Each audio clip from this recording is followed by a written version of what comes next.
Okay guys, so does anyone want to tell me what the answers are before we go into it? You work. What's the maximum velocity and acceleration of this elevator shaft? Alright, let me show you.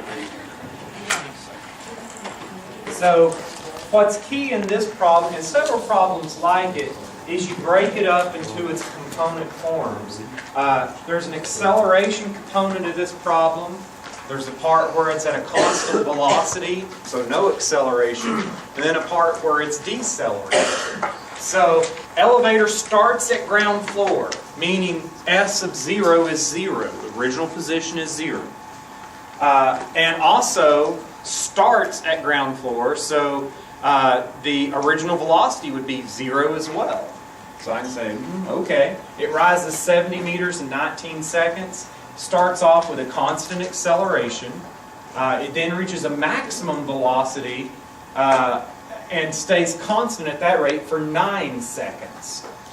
During the last 5.5 seconds, so what you're supposed to imply for that, or from that, it stays constant rate for 9 seconds, it decelerates for 5 seconds. So you'd say, well, the remainder of the time, 19 minus 9 minus 5.5 would be 4.5. So for 4.5 seconds, it's accelerating to the maximum velocity at which it stays at that rate for 9 seconds. What I'm supposed to find is what is that initial constant acceleration and the max velocity. So what I'll do is I'll say, okay, the first component of this problem is the period where it's accelerating.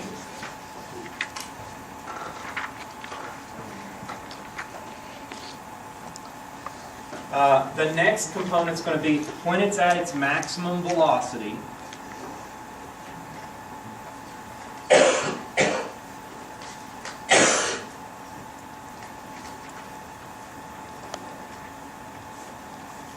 And then the period where it's decelerating.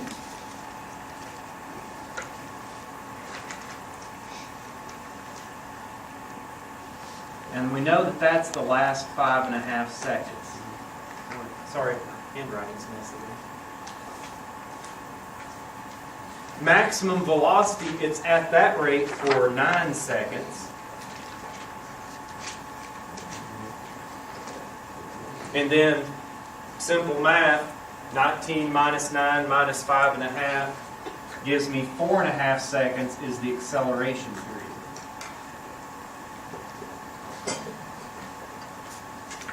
Okay. So now, I need to come up with my formulas for each of these scenarios.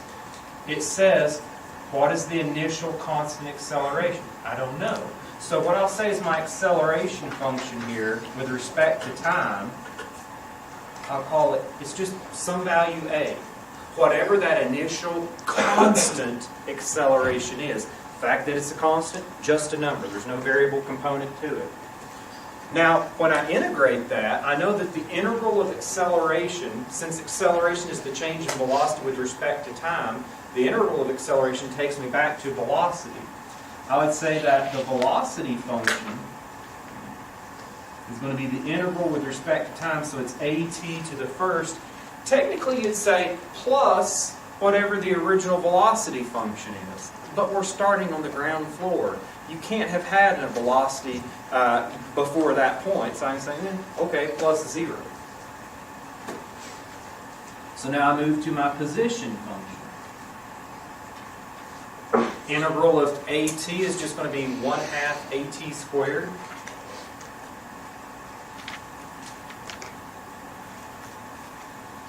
Like that. Then I can say, okay, I need to set up these equations to help me with the next. Because when I do the next format, it's going to be fairly similar. I'll still have to integrate the acceleration to get to the velocity. I'll have to integrate the velocity to get to the position in this scenario as well. And each time when I say, oh, the velocity function is plus your original velocity, and the position function is plus your original position, the original velocity and the original position for this period in the middle is the same thing as the ending velocity and position for the first. So I say, oh, okay, I need to evaluate what v of 4.5 is and what s at 4.5 is. So I'll say, okay, I know it only accelerates for 4.5 seconds. So I'll find the velocity at 4.5 seconds. It's just going to be 4.5 times whatever that acceleration is.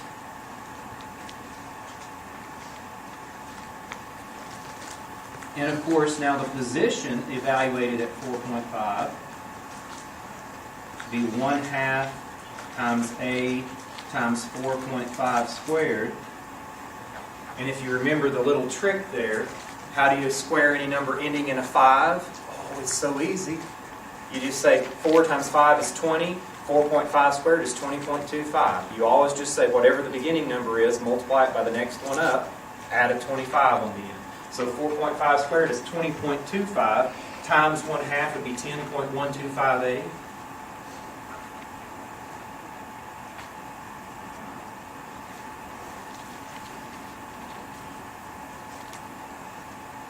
Okay. So far, so good. I move to the second period, and I say, well, at this, so it only accelerated for the first 4.5 seconds. Then it reaches a maximum velocity and stays at that constant rate for 9 seconds. So automatically, what's my acceleration function for this region? Yeah, 0. Just a of t is 0. It stays at a constant velocity. Thus, the velocity does not change. Acceleration is 0. So I'll say, okay. Now, you could call this a of 1, b of 1, s of 1, all that, and then this a of 2t. But since I have it in its corresponding columns, I'm just going to call it a of t is 0 in this region. My velocity function, you'd say, well, it'd be 0t plus the original velocity. Well, that's a problem. The original velocity in this region is the velocity that we ended with over here. Okay? So I can say, well, this is where v sub 0 represents the original velocity of this region, which is the same as the ending velocity of our first period. So I would say, so v of t is equal to 4.5a. That's the constant velocity that entire 9-second time period there. So I can say, okay, the position function then. S of t, I integrate this, it take me to 4.5 at plus, what's the original position in this time period? The original position of that middle 9-second time period would be the ending position of what happened in the first 4.5 seconds while it was accelerating. So I'd say S of 0 is nothing more than the original S of 4.5, which we showed is 10.125.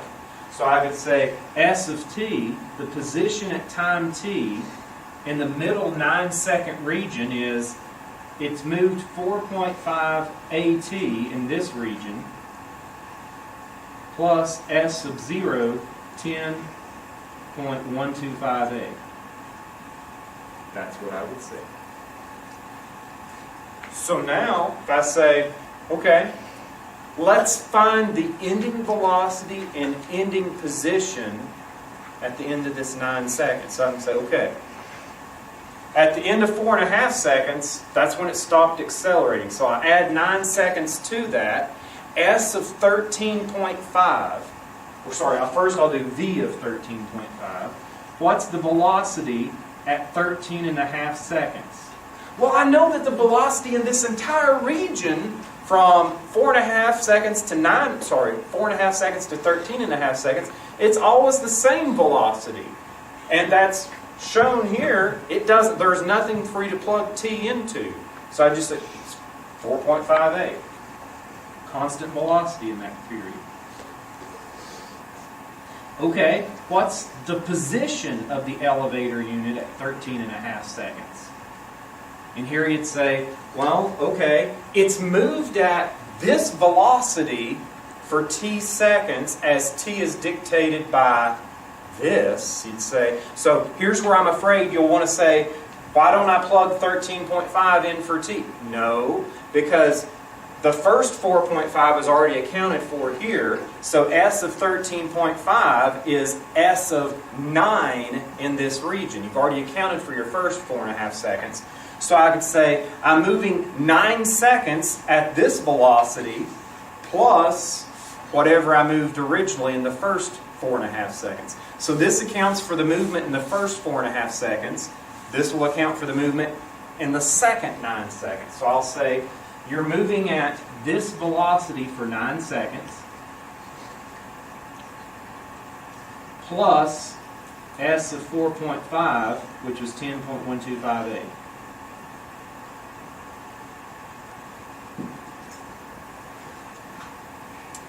So I know, well, 9 times 5 is 35.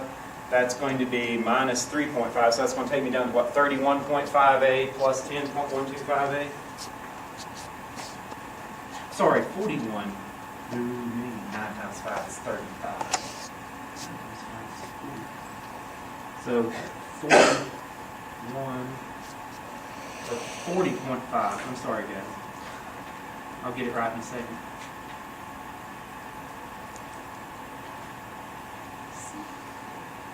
So I could say, when I add these two together, I'll get the 50.625. Okay.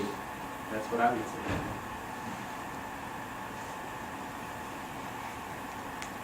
Okay. Now, I do this same concept over in the next one. Here's where it might get a little more confusing. I don't think you'll be confused, though. So I need a decelerating function. So I can say, well, I know the acceleration is negative because at the end of this period of time, the velocity is 0. So I need to think, and I know, it says in the problem, during the last 5.5 seconds, the elevator has a constant deceleration till it comes to a stop. So just thinking logically, how much does it need to decelerate? I look at my velocity function. It starts off this last 5.5 seconds going 4.5a, starts to say miles per hour, but meters per second. 4.5a meters per second. At the end of the 5.5 seconds, it's going 0 meters per second. It's come to a stop. So if I want to find out the acceleration, I can just say, well, I need to take the negative of this divided by the time. So I'll say, I know it has to slow down 4.5a meters per second, and if you have 5.5 seconds to do it on, or do it over. Now, if you want to reduce that fraction down, you could leave it as is. But negative 4.5 over 5.5, I think I'd multiply it by 2 over 2 just to make it look nicer. And that gives me negative 9/11, say.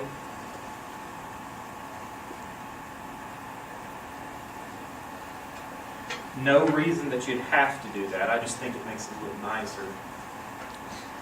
So now our velocity function.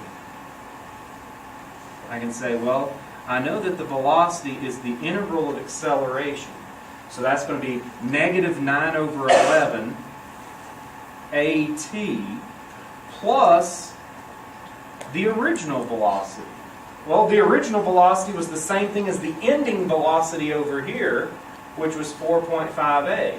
So I'll say the velocity at any time t for this last period is going to be negative 9 over 11 at plus where the velocity started this region, 4.5a.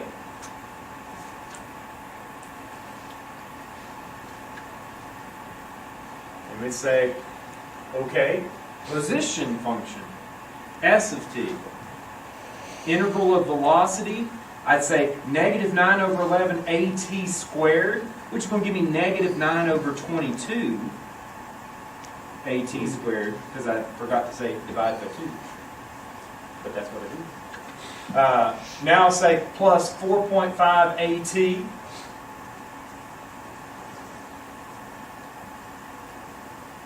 And now you'd say, well, plus the original position. Well, the original position at the beginning of this decelerating time was the ending position over here, which I've already solved for.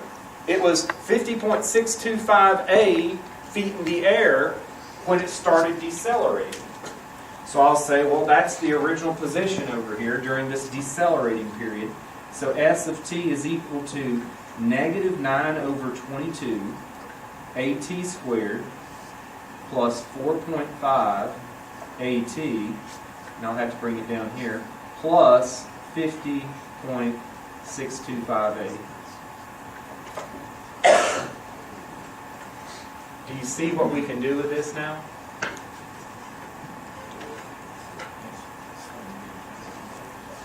So I need to have something to solve out for A in here, and then I need to have something that solves out for the maximum velocity later on.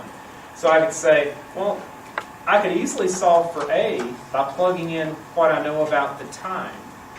At time 19 seconds, it rises 70 meters in 19 seconds. So I am 100% certain I can say S of 19 has to be 7. Well, S of 19 occurs in this decelerating portion of the function, so I can say I need to plug that in. When I do, I'll say, okay, S of 19, that's going to equal, I just plug it into this function, negative 9 over 22, A times t squared. What do I plug in for t? Fantastic. It's not 19, because remember, the positions that you've traveled for the first 13 and a half seconds, that's already accounted for right here. We only need to, this is only going to account for the position traveled in the last 5.5 seconds. So S of 19 is the same thing as S of 5.5 in the last formula. That'll be squared plus 4.5 A times 5.5 plus your 50.625 A. So now it just becomes a matter of calculating what the sum of the coefficients of A are. I'll say negative 9 over 22 times 5.5 squared plus 4.5 times 5.5 plus 50.625. Adding all the coefficients of A here gives me 63. So I can say that's just adding all the coefficients of A. If I factored out an A, that's what I would be left with. So I'll get S of 19 is equal to 63A. And I know that that's supposed to equal 70. So A is equal to 70 over 63,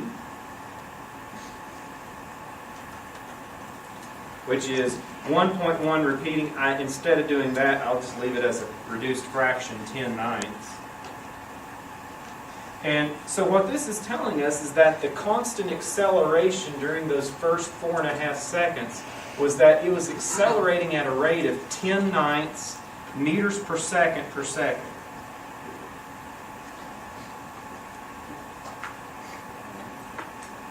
So it was increasing its velocity by 10/9 meters per second every second. And now the maximum velocity, well, I know that the maximum velocity is just this right here. 4.5 times this answer. So first answer, that's the acceleration. And then the max velocity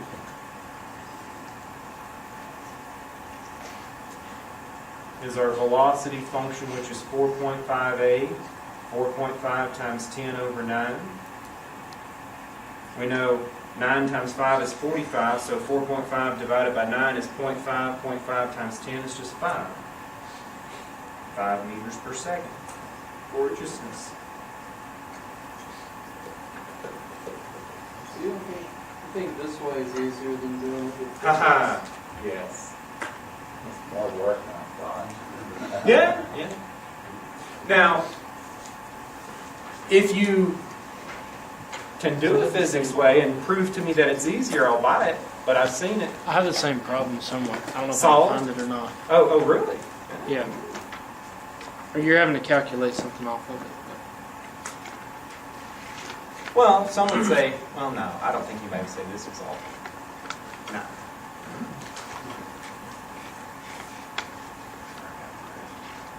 It may take me a minute. Is it on this one? Do we get extra credit if we can prove it's easier with physics? I don't know. Depends how much easier. If it's a bunch easier, I'd probably dislike it. Like the one on the I'll just go on. It might take me a while to find it. All right. So But I'll find it. I do want to resume back into section 6.1. If memory serves me correctly, I think I only did like 4 problems out of 6.1 in the notes. So I was going to pick up at that point. But please do alert me if I did more than that. I think that's all I did. We only had an hour that one day on it.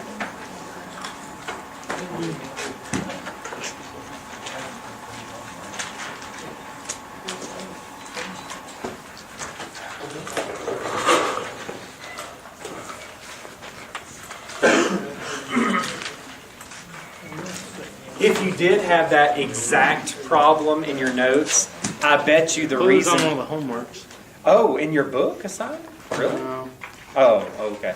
I was going to say, I bet the reason is because one of my former Calc 2 students took it to the physics teacher and said, hey, Mr. Lim said the calculus was the easier way to work this. And I was like, oh, well, we'll show you our way. I was just thinking if it's the exact problem. Yeah, we only did 4%. Okay, thank you.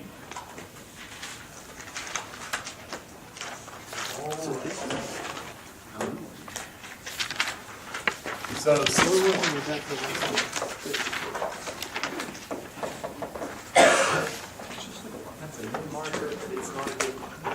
Well, you're essentially doing the same thing. You just have memorized the derivative and the integral and all that.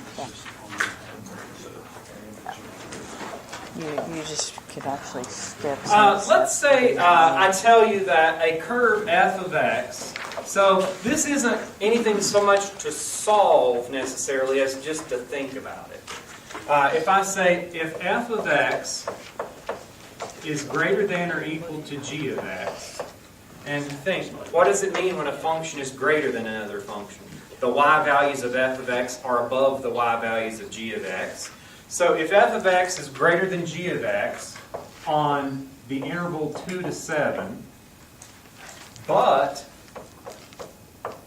g of x is greater than or equal to f of x on 7 to 10, express area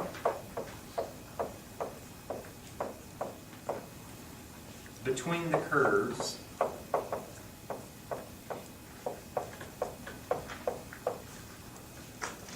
on 2 to 10. So when I'm specifically talking about area here, you don't want the areas to cancel out.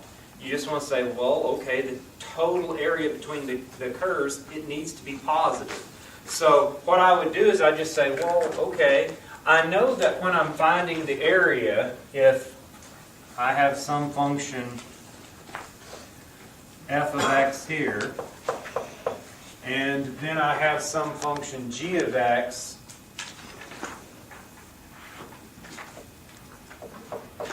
here, and this point of intersection is going to be at 7. G of x becomes the top curve after 7. F of x was the top curve before 7.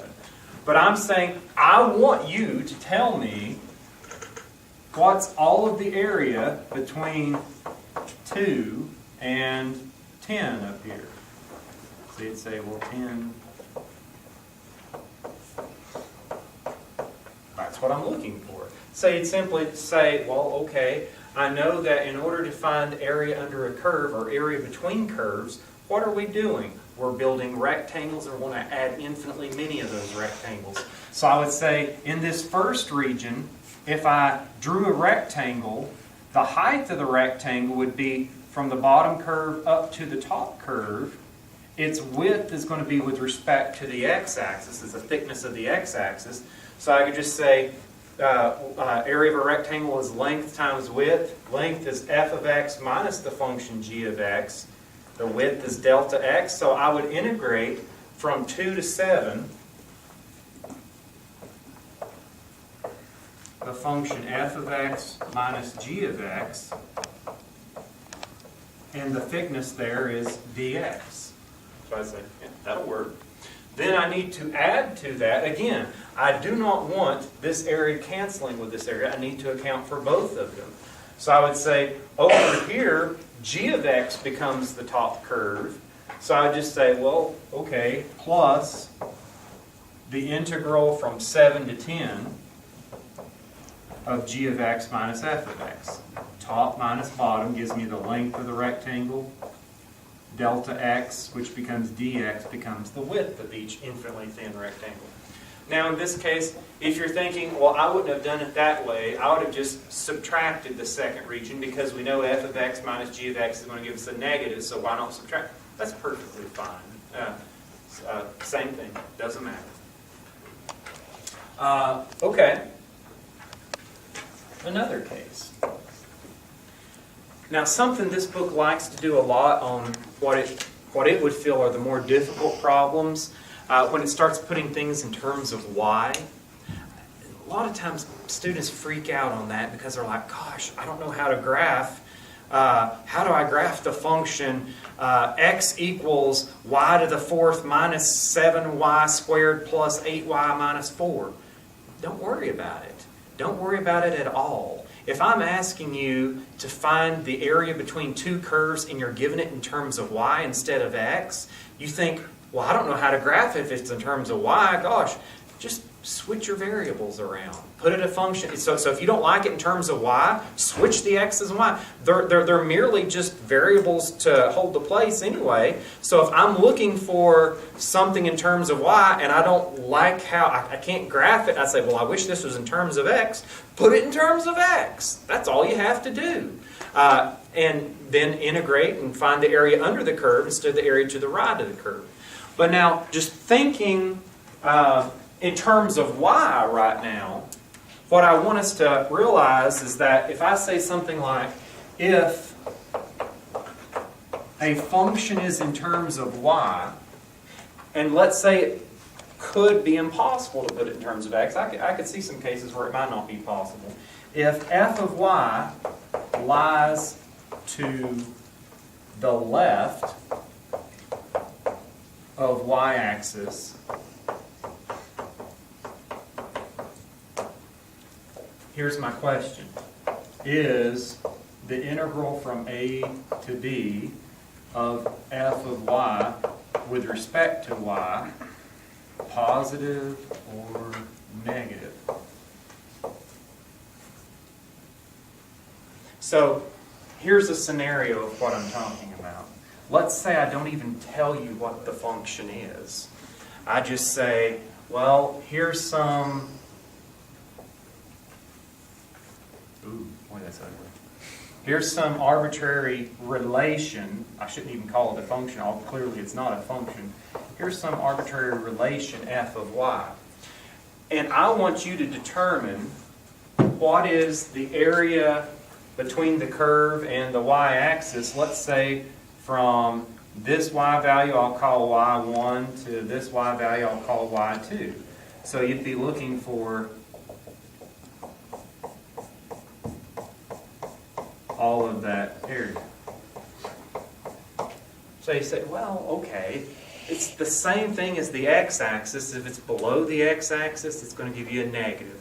Above the x-axis, it's going to give you a positive. Same thing here. To the left of the y-axis, it's going to be considered as a negative area region. To the right of the y-axis, it's going to be a positive area region. So automatically, all of this would give negative. So I'll just say, I check that. Now, if I took the absolute value or something like that, if I said, no, I want you to make sure that any area is positive, well, the absolute value of f of I would make it positive. But that would just shift your region here to there anyway. Okay. Equals 2x plus 6. I'm trying to find the area enclosed by them. So this y squared equals 2x plus 6. If I tried to solve for y, I would see that I just have two separate functions. I'd have y equals the positive square root of 2x plus 6 and y equals the negative square root of 2x plus 6. In order to avoid that, I'll just say, well, solve for x in terms of y then.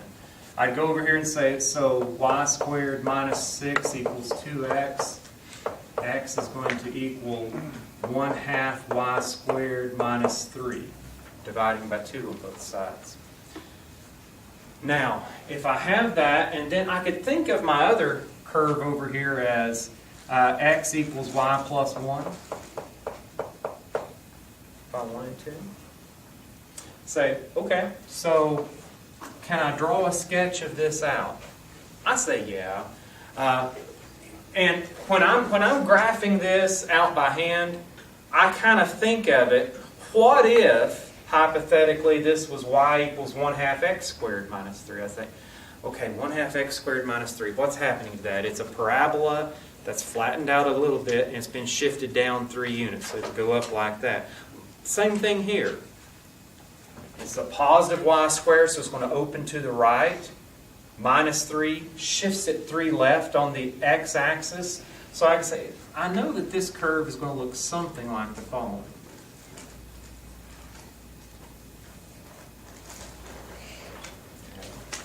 Its minimum value here is going to be negative 3, 0. If I ask you to find its y-intercepts, you could say, well, that's when x is 0.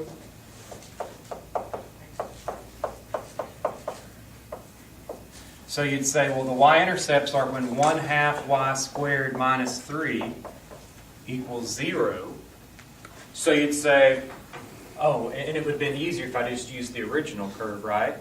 Doesn't matter. I can use this one as well, but I'm going to go back to that original and say, well, no, I'll just use this one since I started. 1/2 y squared is 3, so y squared is 6.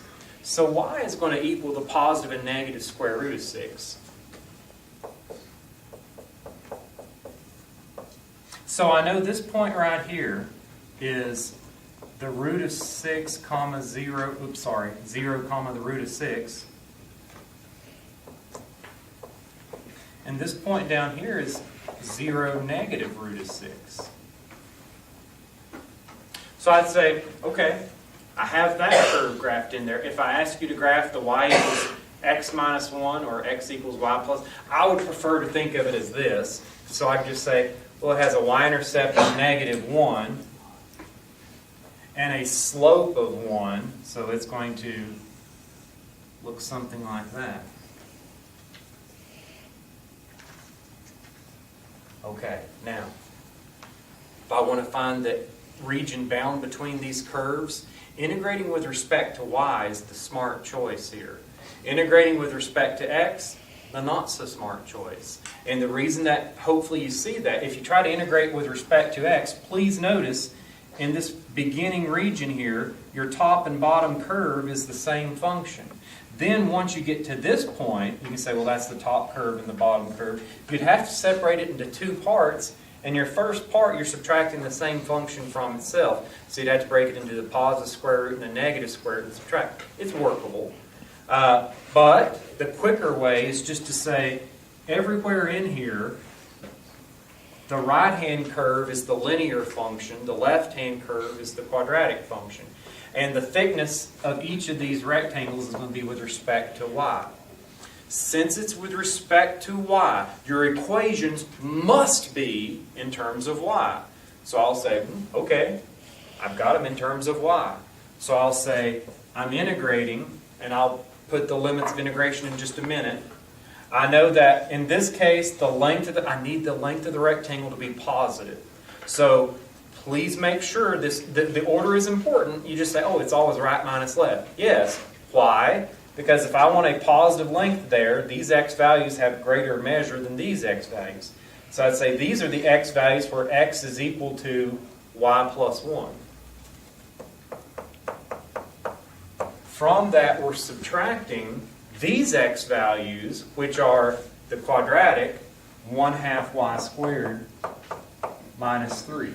It must be in that order, and then the thickness is with respect to y. If you're integrating with respect to y, of course, your functions have to be in terms of y. Now, I need to say this is from y equals what to what. So I need to find what is this y value, what is that y value. I need to find the points of intersection. The points of intersection we can find by just setting our curves equal to one another. I know that this is x equals y plus 1. Here I have x is equal to this. If I want to solve what are the y values where they're equal, then I'll take x equals y plus 1, substitute it in the place of x in my second equation. So intersections, I'll do this.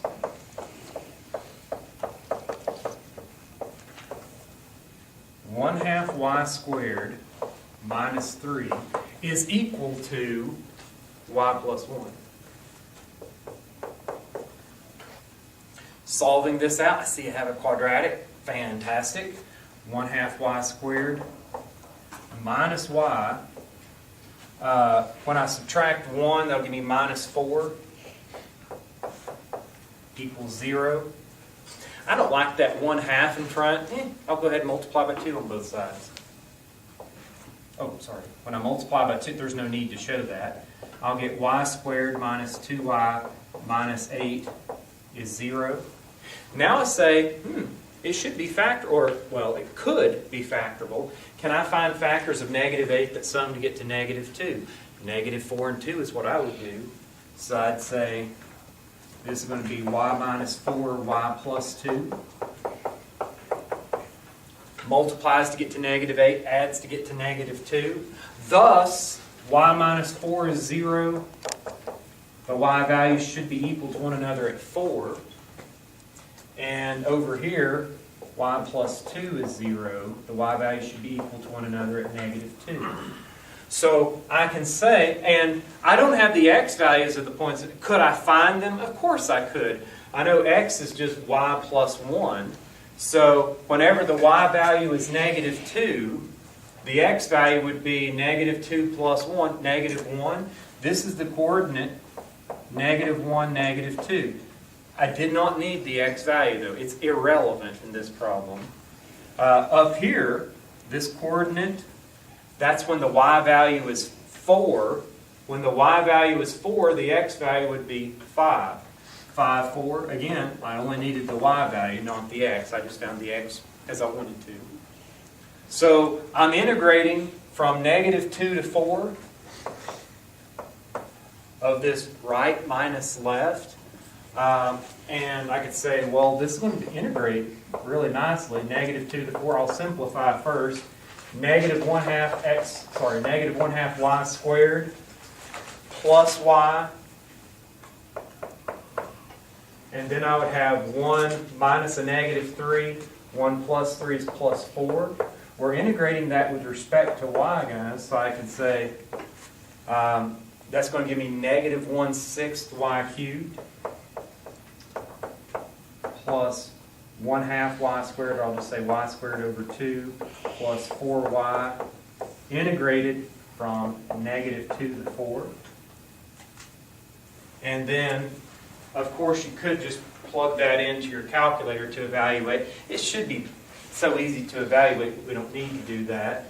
When we plug in the 4 cubed 64, we get -64 over 6 plus 16 over 2 is 8 plus 16. When we evaluate it at -2, we get -8 times -1/6, positive 8 over 6, which is 4/3. Plus -2 squared is 4. 4 over 2 is 2. -2 plugged into the last one give me a -8. Like that.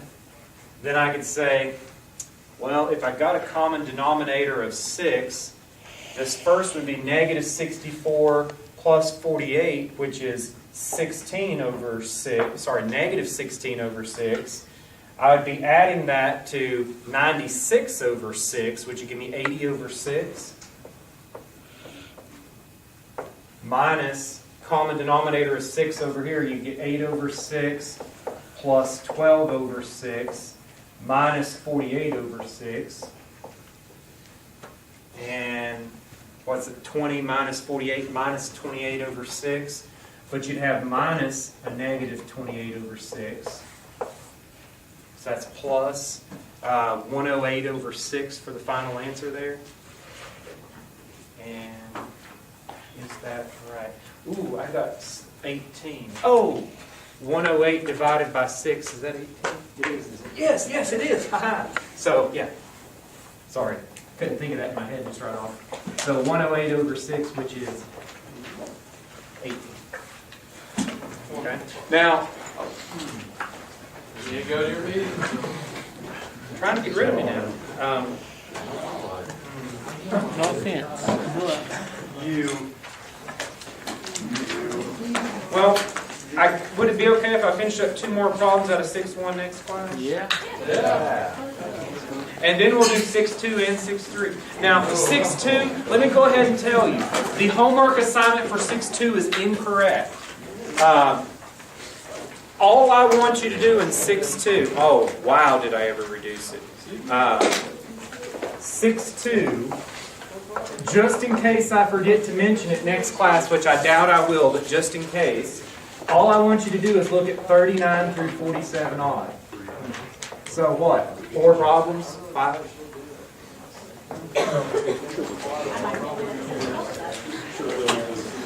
That's why I said we'd be doing 6-1, 6-2, and 6-3 next class. 6-2. I found the elevator problem. It's not posted on there yet, so yeah, Calc portal is complete up to 5-7, but I'll have to add the other on there. Here's the bottom. We had to find what the speed of a bolt falling out of the bottom. But we had to find the height first.